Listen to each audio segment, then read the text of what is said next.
ఈ ముందు మాట రాసిన తర్వాత నేను దీన్ని నా బ్లాగ్లో అట్లానే ఫేస్బుక్లో పోస్ట్ చేస్తే సహజంగానే దాని మీద కొన్ని స్పందనలు వచ్చాయి.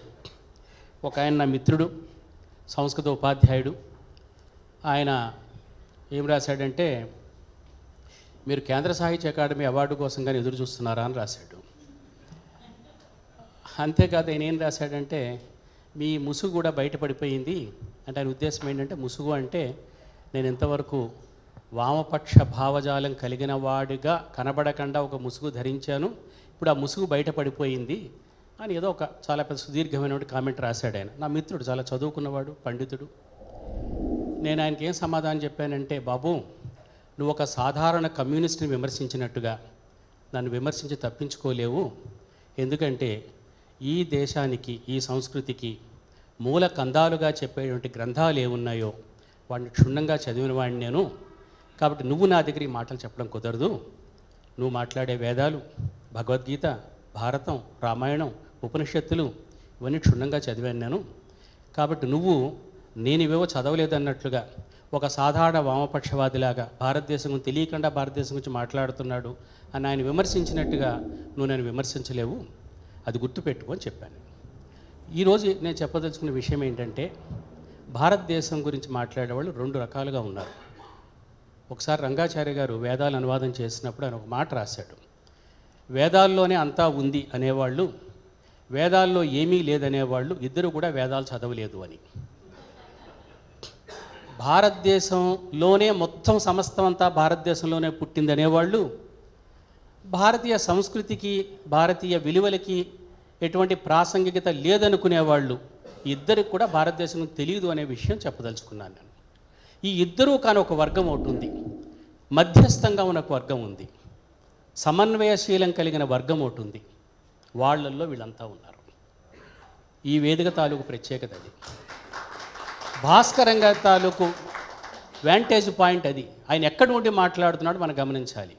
ఆయన ఒక పండిత కుటుంబం నుంచి వచ్చాడు. ఆయన ఈ మధ్య ఎక్కడో నేను చూస్తూ ఉంటే కంచి విజయేంద్ర సరస్వతి స్వామి ప్రసంగం చేస్తూ పరమాచార్య గారి గురించిన జ్ఞాపకాలు స్మరించుకుంటూ భాస్కరం గారి తండ్రి గారు కల్లూరి సుబ్రహ్మణ్య దీక్షితులు రాసిన పద్యాలు ఆయన చదివి వినిపించాడు. ఆయన అటువంటి కుటుంబం నుంచి వచ్చినవాడు ఆయన. భాస్కరం గారు క్షుణ్ణంగా చదువుకున్నవాడు ఆయన. మహాభారతం మీద సాధికారిక గ్రంథం రాసినవాడు ఆయన. కాబట్టి ఆయన భారతదేశం అంటే ఏమిటో తెలుసు, భారతీయ సంస్కృతి అంటే ఏమిటో తెలుసు, భారతీయ పాత్రలు ఏమిటో తెలుసు, భారతీయ పదజాలం ఏమిటో తెలుసు. అదే సందర్భంలో ఇప్పుడు కొత్త వర్గం ఒకటి తయారైంది. ఈ సెల్ ఫోన్లో, వాట్సాప్లో, ఫేస్బుక్లో మెసేజ్లు పెడుతుంటారు. పొద్దున్నేచి ఏమిటి, ఇదంతా మన పరిజ్ఞానం వాడు పట్టుకుపోయాడు అని. ఇది మన పరిజ్ఞానం వాడు పట్టుకుపోతే నువ్వెందుకు సెల్ ఫోన్ తయారు చేయలేదు, నువ్వెందుకు వాట్సాప్ తయారు చేయలేదు, నువ్వెందుకు ఫేస్బుక్ రూపొందించలేదు, వాడెవడెందుకు రూపొందించాడు? నీ వేదాల్లో ఉన్నది ఎవడో పట్టుకుపోయాడు. ఆయన ఎవరో పండితుడిట హిట్లర్ హైజాక్ చేసి తీసుకెళ్ళి అస్త్రాలు నేర్చుకున్నట్ట. మరి నువ్వేం చేస్తున్నావు?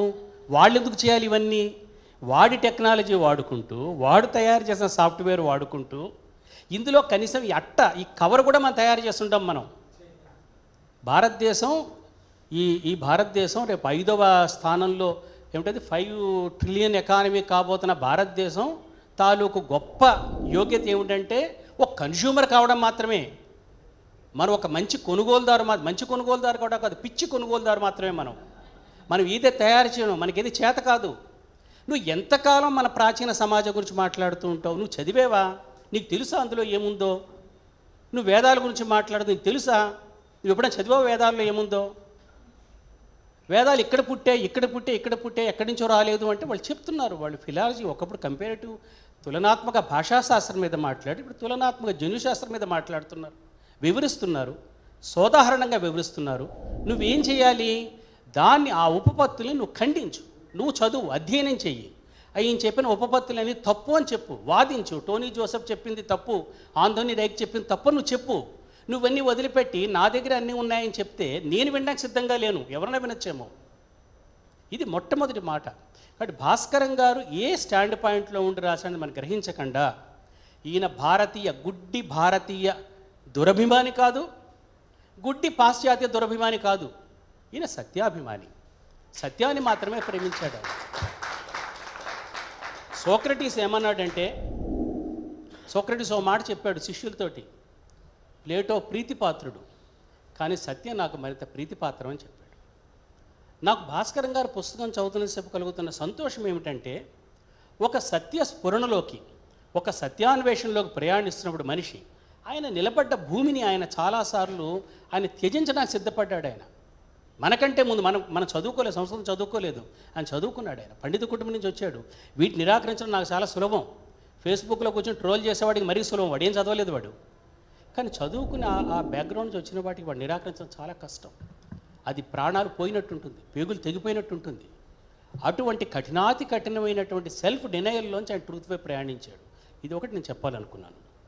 రెండవది ఏంటంటే, భాస్కరం గారి పుస్తకంలో మొత్తం అంతా పడమటి దేశాల నుంచి వచ్చి, అంటే చాలామంది పుస్తకం చదవకుండా చేస్తున్న కామెంట్స్ ఏంటంటే, ఒకప్పుడు ఆర్యన్ ఇన్వేజన్ పేరు మీద వెస్ట్రన్ సుప్రిమసీని ఎస్టాబ్లిష్ అని ట్రై చేశారు.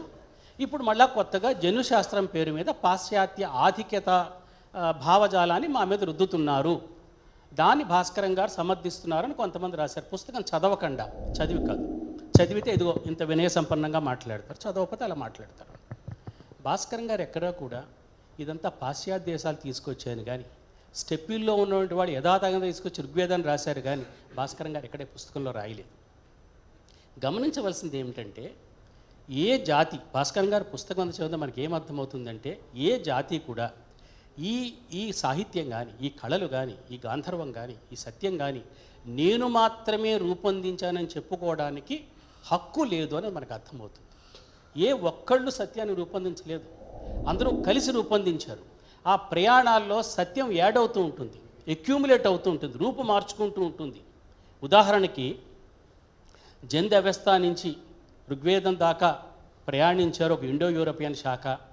వాళ్ళు సప్తసింధులోకి వచ్చినప్పుడు ఋగ్వేదాన్ని రూపకల్పన చేశారు మనం అనుకున్నప్పుడు, ఇది ఎవరో ఆర్యులు పశ్చిమాసియా నుంచో వాయవ్యాసియా నుంచో లేదా స్టెప్పిల్ నుంచో వచ్చి ఇక్కడ భారతదేశంలో వేదం రాశారంటున్నారు, ఇది మనది కాదా అని అనుకోవడానికి లేదు. ఎందుకంటే జంధ్యవస్థలో ఉన్నటువంటి సత్యం, సత్యదర్శనం వేరు, ఋగ్వేదంలో ఉన్న సత్యదర్శనం వేరు. అది మారింది ఆ దర్శనం, దాన్ని మనం గమనించాలి. ఉదాహరణకి ఒక్క ఉదాహరణ చెప్తాను నేను. అది ఏమిటంటే, జంధ్యవస్థలో అగ్ని ఆరాధనే ఉంది. వేదమంతా, ఋగ్వేదమంతా కూడా అగ్ని ఆరాధనే ఉంది, అగ్నినే ఆరాధన. కానీ జంధ్యవస్థలో ఉన్న అగ్ని ఒకే ఒక్క అగ్ని. వేదానికి వచ్చేటప్పటికి త్రేతాగ్నులు అయింది. అది 3 అగ్నులు, దాక్షిణాగ్ని, ఆహవనీయాగ్ని, గార్హపత్యాగ్ని, 3 అగ్నులుగా మారాయి. జంధ్యవస్థలో ఉన్న ఒక అగ్ని ఋగ్వేద కాలానికి వచ్చినప్పుడు 3 అగ్నులుగా ఎందుకు మారింది? ఇంకా గొప్ప విషయం ఏమిటంటే, హోమవేదిక మీద కూర్చుని యజ్ఞం మొదలుపెట్టేటప్పుడు మొట్టమొదటి ప్రక్రియ ఏమిటంటే, దక్షిణంలో ఉన్నటువంటి గార్హపత్యాగ్ని నుంచి తూర్పుకు తీసుకువచ్చి ఆహవనీయాగ్నిగా చేస్తారు.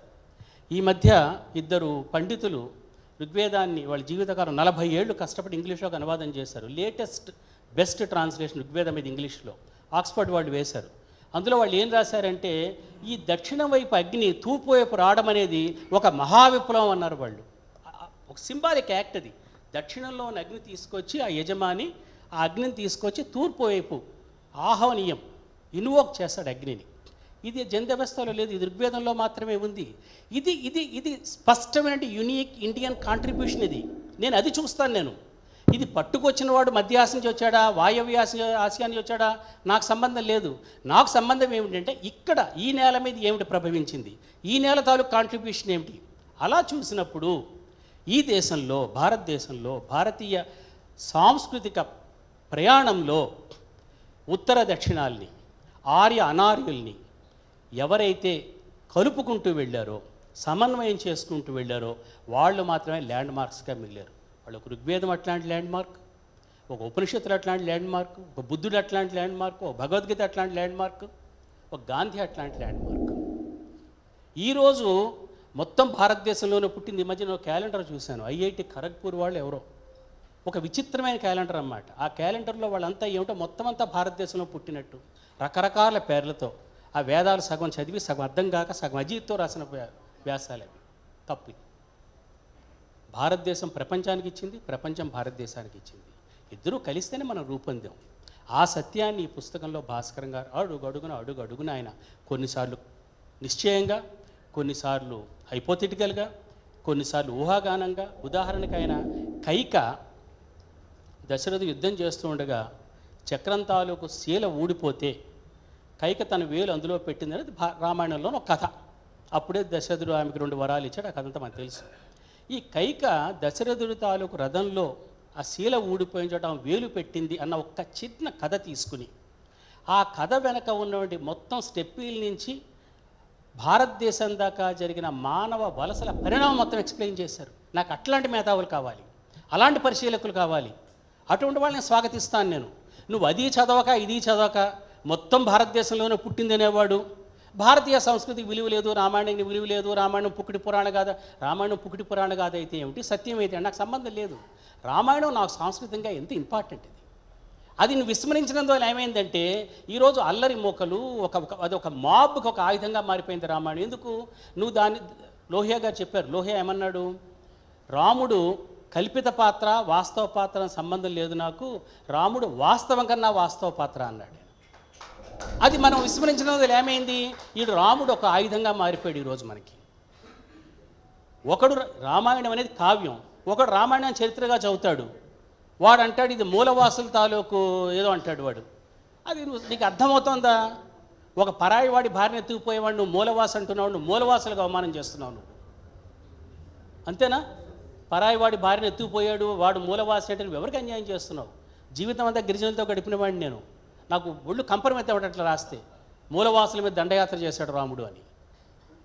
ఒకళ్ళు రాస్తారు రాముడు ఒక స్మగ్లర్ అంట, అడవుల్లో కలప నరుక్కునేవాడికి రాముడు సాయం చేశాడని. రాముణ్ణి వాల్మీకి గిరివన ప్రియుడు అన్నాడు. అడవికి వెళ్ళిన భరతుడు రాముని చూడడానికి వెళ్ళినప్పుడు ఫస్ట్ మాట రాముడిని అడిగింది ఏంటంటే, అన్నయ్య నువ్వు అయోధ్యలో ఉన్నప్పుడు ఎప్పుడూ కూడా జడ వేసుకుని పువ్వులు అలంకరించుకునేవాడివి కదా, ఇక్కడేంటి పువ్వులు లేకుండా కనబడ్డావు అని అడిగాడు. అది రాముడు. ఆయన స్మగ్లర్ల సాయం చేస్తాడా? ఇలా రాసేవాళ్ళు ఉంటారు. మరొక వర్గం ఏముంటారు, మొన్న ఒక ఆయన అడుగుతున్నాడు, సార్ రాముడు 14,000 ఏళ్ళు పరిపాలన చేశాడంటే అది ఎలా సార్? ఒరే మొత్తం ఈ ఆధునిక మానవ యుగం మొదలయ్యే 11,000 ఏళ్ళు కాలేదు, 14,000 ఏళ్ళు పరిపాలన ఎలా చేస్తాడు? ఇద్దరూ తప్పు చేస్తున్నారు. రామాయణాన్ని కావ్యంగా చదవకుండా చరిత్రగా చదవాలి, ఇద్దరు చేసే పొరపాటుదే. భాస్కర్ గారు ఏం చెప్తున్నారంటే దాన్ని కావ్యంగా చదవండి, ఒక సాంస్కృతిక గ్రంథంగా చదవండి, ఒక డాక్యుమెంట్గా చదవండి, దాంట్లో మన మూలాలు ఉన్నాయి, మన ప్రయాణాలు ఉన్నాయని చెప్తున్నారు. ఇటువంటి ఈ 2 శిబిరాలకి చెందినటువంటి ఈ పూర్తి కుడి పూర్తి ఎడమ శిబిరాలకు చెందినటువంటి సమస్య అంటే పూర్తి కుడి వల్ల పూర్తి ఎడమ ప్రేరేపితం అవుతుంది, పూర్తి ఎడమ వల్ల పూర్తి కుడి ప్రేరేపితం, ఇద్దరు దెబ్బలాడుకుంటూ ఉంటారు. ఈ పూర్తి కుడి పూర్తి ఎడమ శిబిరాలకు చెందినటువంటి కళ్ళద్దాలతో చూడనటువంటి సత్యానుశీలన మాత్రమే ప్రమాణంగా పెట్టుకున్నటువంటి సత్యానుశీలుడైనటువంటి ఒక ఒక ఒక ఒక ఒక అసలు భారతదేశంలో అతీత సంఖ్యాకులు వాళ్ళకి ప్రాతినిధ్యం వహించేవాళ్ళు ఇక్కడ ఉన్న వాళ్ళందరూ, సుదర్శన్ రెడ్డి గారు కానీ, రామచంద్రమూర్తి గారు కానీ, పటాల్ గారు, ఎవరైనా కానీ వాళ్ళ తాలూకు ప్రతినిధులుగా మీరందరూ కూడా అయితే వినతే కూర్చుండేవారు కదా మీటింగ్కి. ఇక్కడ నాకు వేరే వాళ్ళు ఎందుకు కనపట్టలేదు? ఎందుకు కనపట్టలేదంటే మనమంతా ఇటువంటి శిబిరం బలపడాలి, వీళ్ళ వాయిస్ గట్టిగా వినబడాలి, వీళ్ళు మాత్రమే భారతదేశాన్ని నిలబెడుతున్న వాళ్ళు. ఇంతకన్నా కల్లోల సంక్షిప్త సమయాలు భారతదేశం చూసింది, భారతదేశం ముక్కలైపోతుంది అనుకునే రోజులు చూసింది లేదు. ఇటువంటి వాళ్ళు, ఇట్లాంటి సత్యానుశీలులు, ఇట్లాంటి సత్యాన్వేషులు, సమన్వయశీలులు మాత్రమే భారతదేశం నిలబడుతూ వచ్చారు, కాపాడుతూ వచ్చారు. ఆ క్రమంలో ఆ పరంపరలో భాగంగా ఒక మోస్ట్ థ్యాంక్లెస్, ఈయనకి ఏ విధంగా రుణం తీర్చుకోలేము. ఒక మనిషి రిటైర్ అయిన తర్వాత హాయిగా తన పిల్లవాడి దగ్గర బెంగళూరులో గడపకుండా ఇంత వర్క్ చేసే పుస్తకం తీసుకురావడం అనేది కేవలం సత్యం పట్ల ఆయన ప్రేమ తప్ప మరొకటి కాదు. ఆయనకి మనందరం నిజంగానే హృదయపూర్వకంగా ధన్యవాదాలు చెప్పుకోవడం, ఆయన తాలూకు కృషిని ముందుకు తీసుకువెళ్ళడం, ఇదే మనం చేయగలిగేదిగా భావిస్తూ నాకు ఈ అవకాశం ఇచ్చేందుకు భాస్కర్ గారు ధన్యవాదాలు తెలియజేసుకుంటాను.